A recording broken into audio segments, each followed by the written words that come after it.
Hello दोस्तों, आज की ब्रेकिंग न्यूज, बड़ी खबरें, मुख्य समाचार और ताजा तरीन हेडलाइंस के साथ मैं गोपाल मिश्रा हाजिर हूं लेकर आज का अखबार। सुन लिया, समझो, पढ़ लिया। दोस्तों, आज तारीख है 29 सितंबर 2022 और दिन है गुरुवार। आज की लेटेस्ट न्यूज अपडेट्स में हम जानेंगे popular front of India PFI पर लगा 5 साल का बैन। दिवाली से पहले केंद्रीय कर्मचारियों को तोहफा, डीए 4% बढ़ाने का फैसला। टीम इंडिया ने साउथ अफ्रीका को 8 विकेट से हराया। प्रोड्यूसर एकता कपूर और उनकी मां के खिलाफ अरेस्ट वारंट हुआ जारी। और ऐसी ही तमाम बड़ी खबरों पर डालेंगे नजर। तो चलिए फटाफट शुरुआत करते हैं आज के रोचक तथ्य के साथ। महंगाई के चलते रहन सहन का खर्च बढ़ने का असर लोगों की खर्च करने की क्षमता पर होने लगा है। देश की 80% से ज्यादा आबादी रोजाना 163 रुपए से भी कम खर्च करती है। भारतीय कुल आय का औसतन 30% हिस्सा निहायत जरूरी चीजों पर खर्च करते हैं, जिसमें खाने पीने की वस्तुएं शामिल हैं। इसके मुकाबले चीन में ऐसी चीजों पर सिर्फ 10% खर्च किया जाता है। असल में ज्यादातर भारतीयों की आय ही इतनी कम है कि जरूरी वस्तुओं पर उनके खर्च की हिस्सेदारी ज्यादा नजर आती है।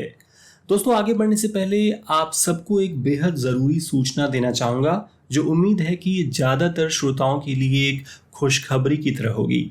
मैंने आपसे कुछ दिनों पहले खबरी प्लेटफॉर्म छोड़कर यूट्यूब पर शिफ्ट होने के बारे में बताया था, लेकिन मुझे ये बताते हुए खुशी हो रही है कि पिछले कुछ दिनों में कुछ ऐसे डेवलपमेंट्स हुए हैं कि अब मैं खबरी पर कंटिन्यू कर रहा हूं।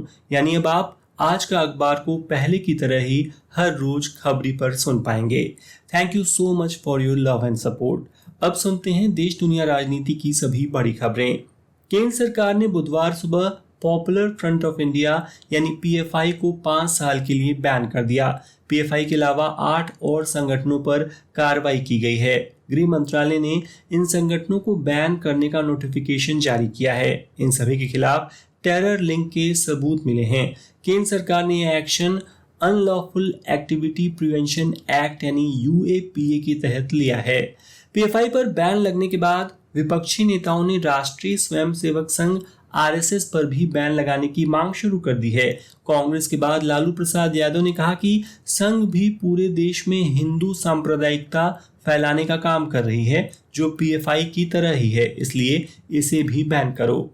दोस्तों, भारत की सबसे ज्यादा सुनी जाने वाले हिंदी न्यूज पॉडकास्ट में से एक आज का अखबार को आप आसानी से अपने टेलीग्राम ऐप में पा सकते हैं। इसके लिए कृपया डिस्क्रिप्शन बॉक्स में दिए गए लिंक पर क्लिक कर हमारा चैनल ज्वाइन कर लें। फिर आपको दिन भर जरूरी खबरों की अपडेट्स मिलती रहेंगी। तो चलिए बढ़ते हैं अगली खबर की तरफ। चंडीगढ़ इंटरनेशनल एयरपोर्ट का नाम बदल गया है। अब इसे शहीद भगत सिंह इंटरनेशनल एयरपोर्ट के नाम से जाना जाएगा। इसमें पंचकुला और मोहाली का नाम नहीं जोड़ा गया है। बुधवार को केंद्रीय वित्त मंत्री निर्मला सीतारमण ने नाम बदली का उद्घाटन किया। भारत सरकार ने lieutenant general retired Anil Chauhan को नया chief of defence staff CDS नियुक्त किया है। वे सैन्य मामलों के विभाग के सचिव के रूप में भी कार्य करेंगे। जनरल बिपिन रावत के निधन के बाद से सीडीएस का पद खाली था। चौहान देश के दूसरे सीडीएस होंगे।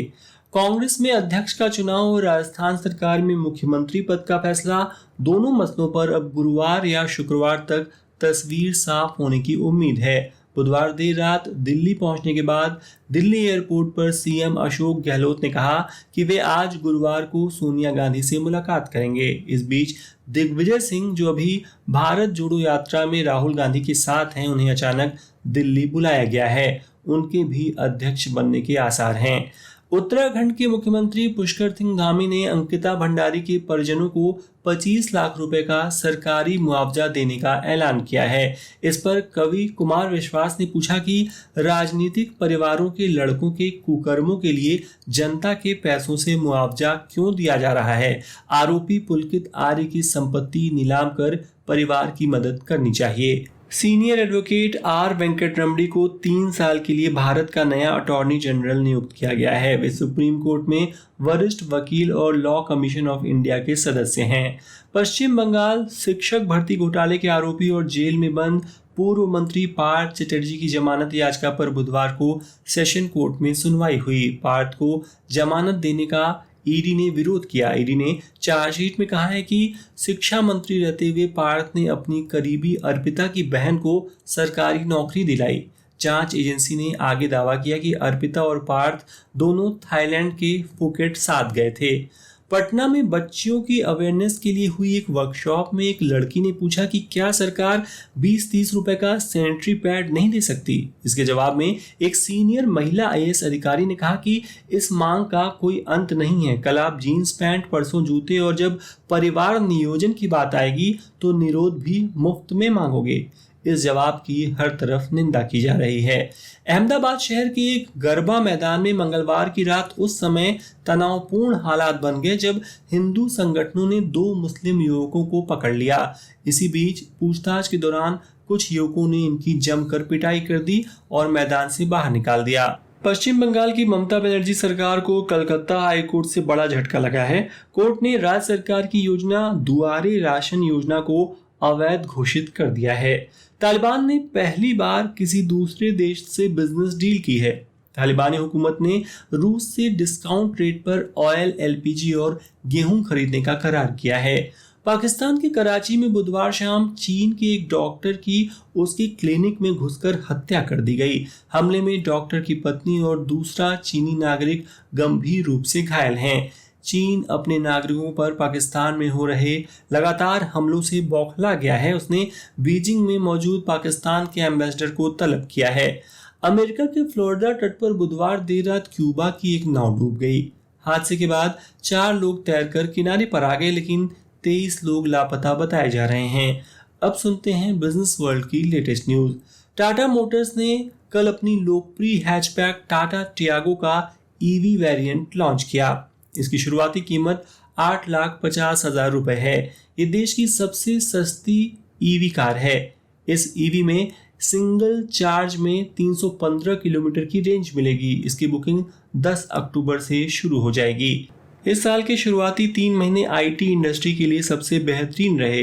इस दौरान 5 प्रमुख क्षेत्रों स्वास्थ्य, परिवहन, व्यापार, वित्तीय सेवा व रेस्टोरेंट निवास में कुल मिलाकर उतनी भर्तियां नहीं की गईं जितनी अकेले आईटी बीपीओ में की गईं। जनवरी-मार्च 2022 के दौरान इन 5 क्षेत्रों में कुल 1,48,000 कर्मचारी बढ़े, जबकि अकेले आईटी बीपीओ में करीब 3,75,000 कर्मचारी बढ़ गए। वहीं इस दौरान शिक्षा, मैन्युफैक्चरिंग व कंस्ट्रक्शन क्षेत्र में कर्मचारी घटे हैं। आरबीआई की मौद्रिक समीक्षा नीति की बैठक कल 28 सितंबर से शुरू हुई। यह कल 30 सितंबर तक चलेगी। इसमें रेपो रेट में बढ़ोतरी का ऐलान हो सकता है। ऐसे में लोन के ईएमआई बढ़ सकते हैं। केंद्र सरकार ने दिवाली से पहले केंद्रीय कर्मचारियों को तोहफा दिया है। सरकार ने केंद्र के कर्मचारियों का महंगाई भत्ता यानी डीएनएस अलाउंस डीए 4% बढ़ाने का फैसला किया है। मार्च में सरकार ने डीए में 3% की बढ़ोतरी की थी, यानी इसे 31% से बढ़ाकर 34% कर दिया गया था। अब 4% बढ़ने के बाद यह 38% हो जाएगा। इस बढ़ोतरी से देश के 50 लाख कर्मचारियों और 65 लाख पेंशन धारकों को फायदा होगा। बढ़ा हुआ महंगाई भत्ता 1 जुलाई 2022 से लागू होगा। ईडी ने Indian farmers fertiliser cooperative limited IFFCO के एमडी यूएस अवस्थी पर बड़ी कार्रवाई की है। धन शोधन मामले में अवस्थी की 54 करोड़ रुपए से अधिक मूल्य की संपत्तियां कुर्क कर ली गई हैं। अब सुनते हैं खेल जगत के मुख्य समाचार। टीम इंडिया ने 3 टी20 मैचों की सीरीज के पहले मुकाबले में साउथ अफ्रीका को 8 विकेट से हरा दिया। तेज गेंदबाजों के शानदार प्रदर्शन के दम पर भारत ने साउथ अफ्रीका की पारी को 20 ओवर में 8 विकेट पर 106 रन के स्कोर पर ही सीमित कर दिया था। Man of the match Arshdeep Singh ने 3, दीपक चाहर और हर्षद पटेल ने 2-2 विकेट लिए। एक सफलता अक्षर पटेल को मिली। इसके बाद भारतीय टीम ने 16.4 ओवर में 2 विकेट पर 110 रन बनाकर टारगेट हासिल कर लिया। सूर्य कुमार यादव यानी स्काई ने धमाकेदार बल्लेबाजी करते हुए 33 गेंद में 50 रन की पारी खेली। केएल राहुल के भी बल्ले से नाबाद 51 रन निकले। बुधवार को आईसीसी ने तीनों फॉर्मेट की रैंकिंग जारी की। टी20 रैंकिंग में सूर्य कुमार यादव 801 पॉइंट के साथ दूसरे स्थान पर पहुंच गए हैं। वहीं नंबर 1 पर 861 पॉइंट के साथ मोहम्मद रिजवान कायम हैं। नेशंस लीग के लीग ए ग्रुप 2 में स्पेन ने पुर्तगाल को 1-0 से हरा दिया। इस हार से दुखी रोनाल्डो रोते हुए मैदान से बाहर गए क्योंकि उनकी टीम अब टूर्नामेंट से बाहर हो गई है। उधर अर्जेंटीना ने न्यू जर्सी में विश्व कप के अभ्यास मैच में जमैका को 3-0 से हराया। लियोनेल मेसी ने 2 गोल दागे। यह टीम के स्टार खिलाड़ी की 100वीं अंतर्राष्ट्रीय जीत थी। दोस्तों आगे बढ़ने से पहले आपसे एक छोटी सी रिक्वेस्ट करना चाहूंगा कि यदि आज का अखबार आपको पसंद आ रहा हो तो प्लीज इसे उन मित्रों के साथ जरूर शेयर करें जो बिना समय गंवाए दिन भर की बड़ी खबरों को सुनना चाहते हो। आपके कमेंट्स और शेयर्स हमारे लिए बहुत मायने रखते हैं और हम इसके लिए आपके आभारी हैं। तो चलिए अब सुनते हैं मनोरंजन जगत की कुछ बड़ी खबरें। साउथ सुपरस्टार महेश बाबू की मां श्री घट्टम नेनी इंदिरा देवी का कल सुबह निधन हो गया। उनके अंतिम दर्शन करने के लिए विजय देवरकोंडा, राणा दगुपति, नागार्जुन समेत कई सेलेब्स पहुंचे। उत्तर प्रदेश के अयोध्या में सरयू के किनारे नया घाट चौराहा अब लता मंगेशकर चौराहा नाम से जाना जाएगा। सुर साम्राज्ञी लता मंगेशकर के नाम पर बने स्मृति चौक का लोकार्पण कल बुधवार को सीएम योगी ने लता जी के जन्म दिवस के अवसर पर किया। केरल में फिल्म प्रमोशन के दौरान Malayalam actress Sania Ayyappan sexual harassment का शिकार हो गईं। वे अपनी अपकमिंग फिल्म सैटरडे नाइट का प्रमोशन करने कोझिकोड के हिलिट मॉल गई थीं। वहां भीड़ में उनके और एक्ट्रेस ग्रेस एंटनी के साथ बदसलूकी हुई। सानिया ने एक व्यक्ति को थप्पड़ भी जड़ा।